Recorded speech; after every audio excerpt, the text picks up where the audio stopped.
Alright, good morning guys, and welcome back to my kitchen. Today I'm going to be going over some of the key points in making the pork dumplings in broth. I have started some of the stuff beforehand just to make this nice and quick for everyone.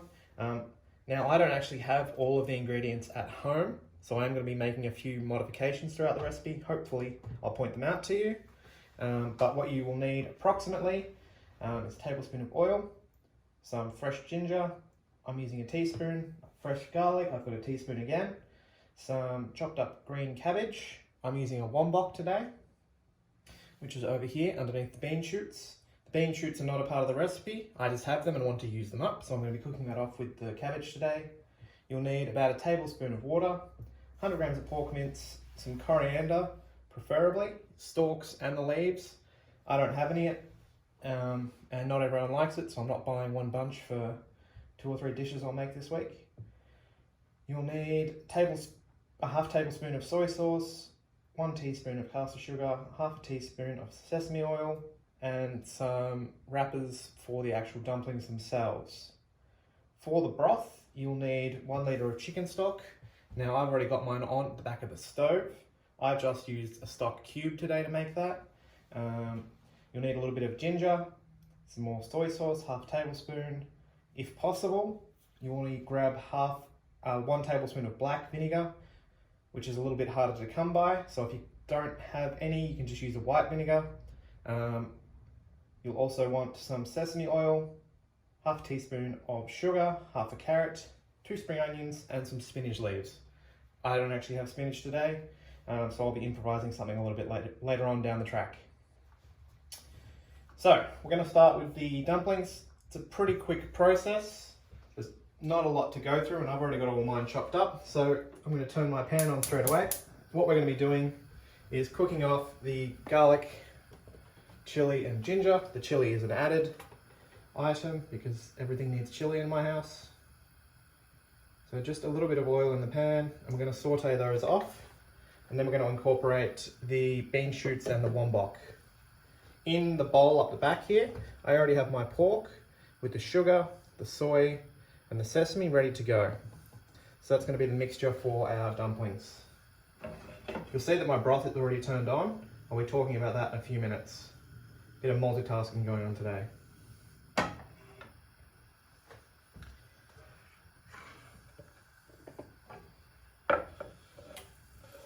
Go straight into that pan.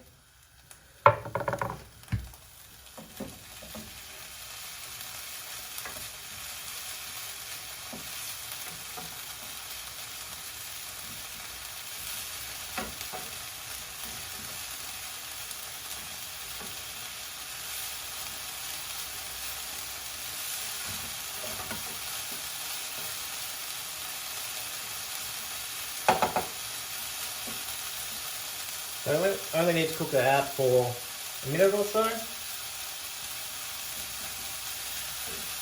See that it is starting to spit a little bit. So I'm going to start adding the rest of my ingredients so it doesn't get too crazy. So the next lot that's going in is just going to be the cabbage. So the cabbage and bean shoots in my case. I probably used a little bit much cabbage, but once again, I was just trying to use up what I had in the fridge.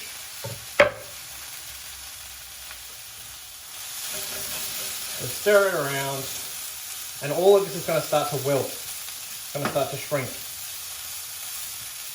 We're going to be adding a little bit of water to help deglaze the pan, and that'll lift all of the garlic and the ginger off the bottom, and that'll help soften our vegetables.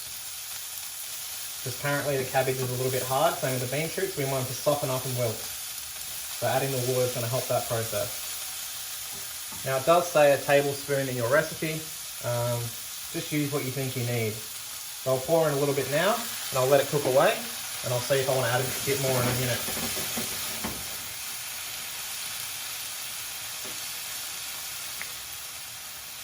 See that water cooks away pretty quickly, but it's releasing a lot of steam, which is going to help soften up all these vegetables, which is what we want it to do. Make sure you're mixing it around so all of the garlic and ginger and chili are getting all combined with all of the vegetables. We want all that flavour to be fully mixed through. You'll see that it's definitely shrinking in size. We're going to cook it for a little bit longer, and I might splash in a tiny little bit more water as well. So at the same time, I've got my stock on a low heat on the back there.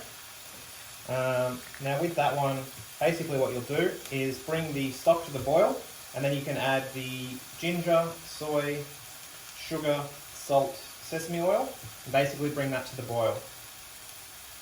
That does take a few minutes. You'll want to basically cook that for about 10 minutes at that point, and then you add the carrot. So I've already got mine basically just below simmering point. I have all of the ingredients that I've just named in this little jug ready to go. So I'll put those in. Get the sugar out. So you can see my sugar's stuck to the bottom. So I'll just scoop it out.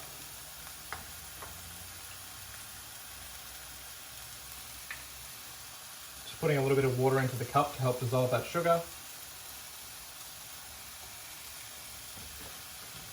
Put that off to the side. So I'll turn the heat up on that stock and start cooking that away. This one here, I'll add a tiny little bit more water to, try and wilt it a little bit more, and then I'll move on with actually preparing the dumplings.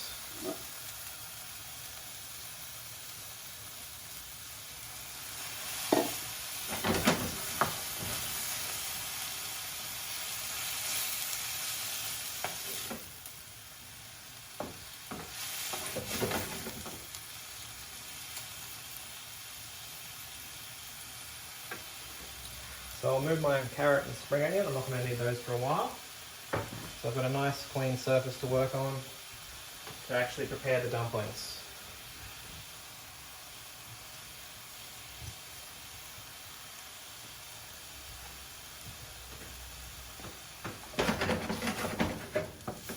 You'll see that that's pretty much all wilted down. There's still a little bit of liquid in there. So I'll cook it out just until that dissolves, and I'll get started on the actual dumplings themselves.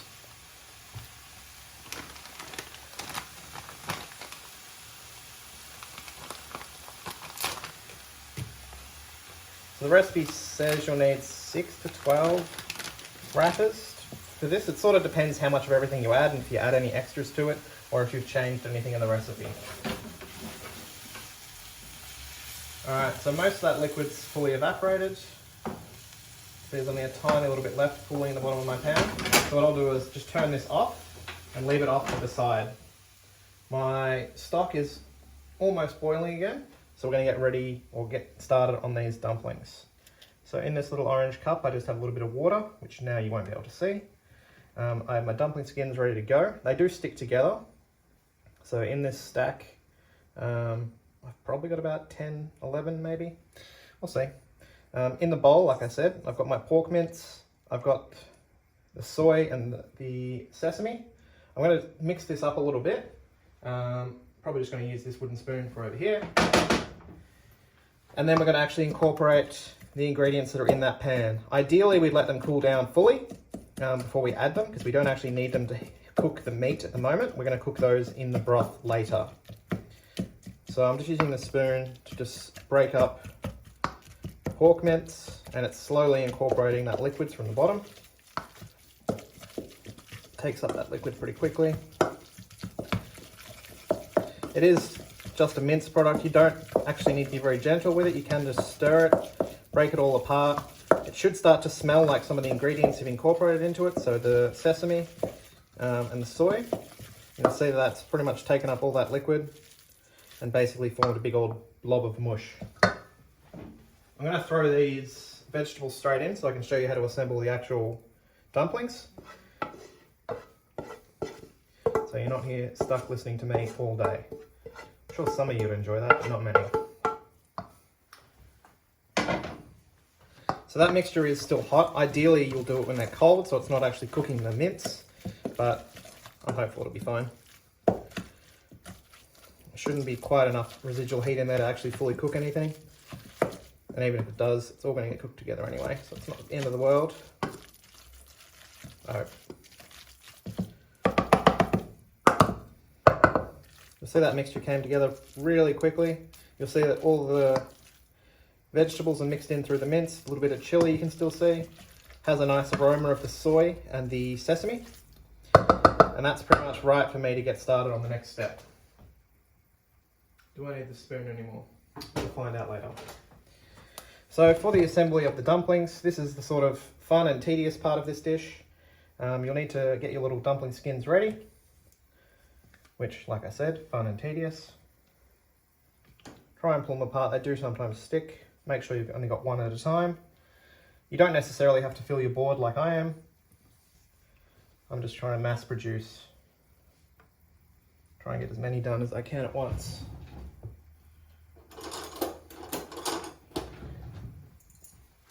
So what you'll want to be doing is using some small spoons. You'll basically want to grab a small spoonful of the mixture, put it approximately in the center. Might even be a little bit too much.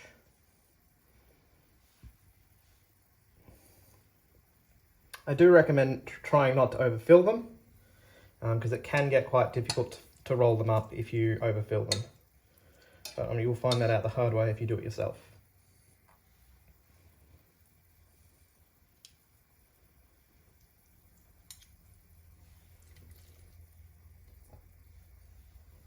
So I'm only going to do a few to show you guys, and I'll do the rest for myself in my own time.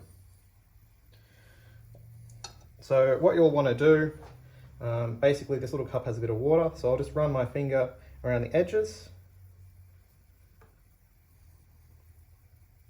Just one at a time. And then you just need to pick it up and squish it together.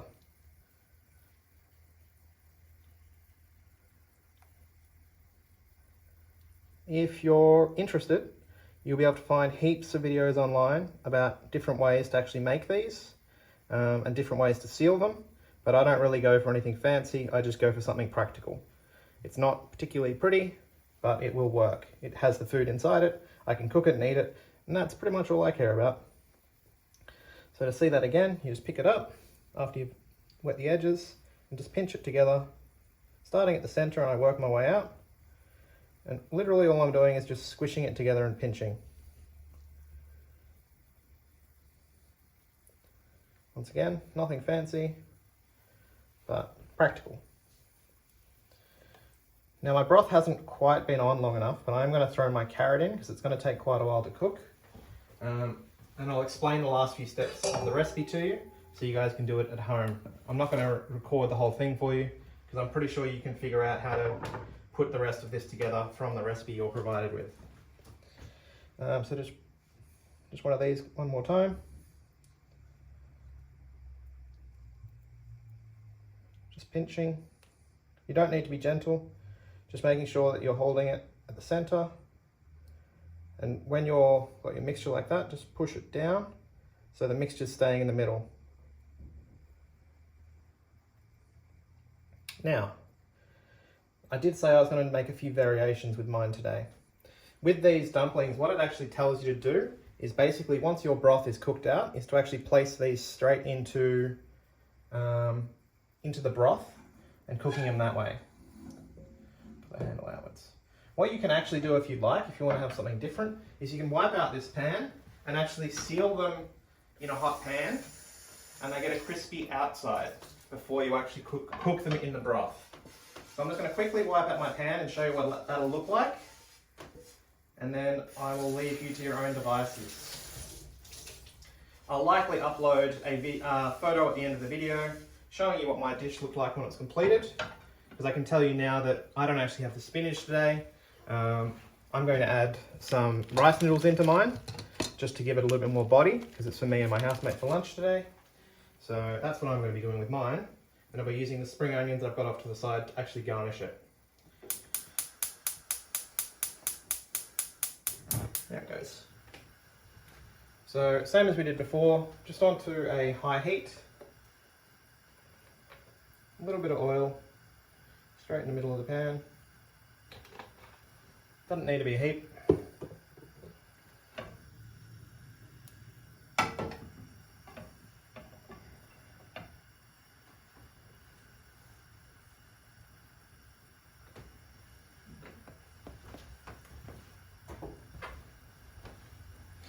So after you've got that oil heating up for a minute,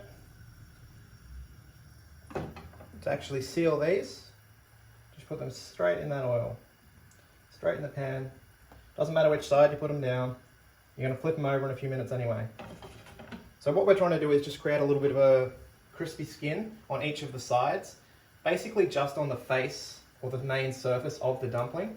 But remember, this is not necessary. You can just cook them straight in the stock or in the broth, if you will. Or if you wanted to, you could just steam them and actually place them in the broth right at the end. It doesn't really matter how you go about it, as long as you remember you still need to cook them, because the mince on the inside is of course still raw. So you'll hear that starting to bubble away now, and you'll see that it's starting to take up a little bit of colour already, and getting a little bit crispy texture.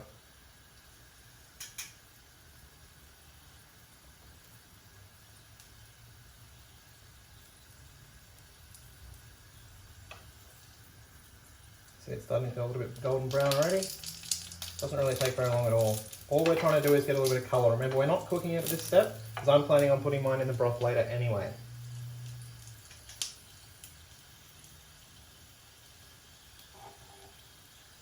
So just carefully flip them over.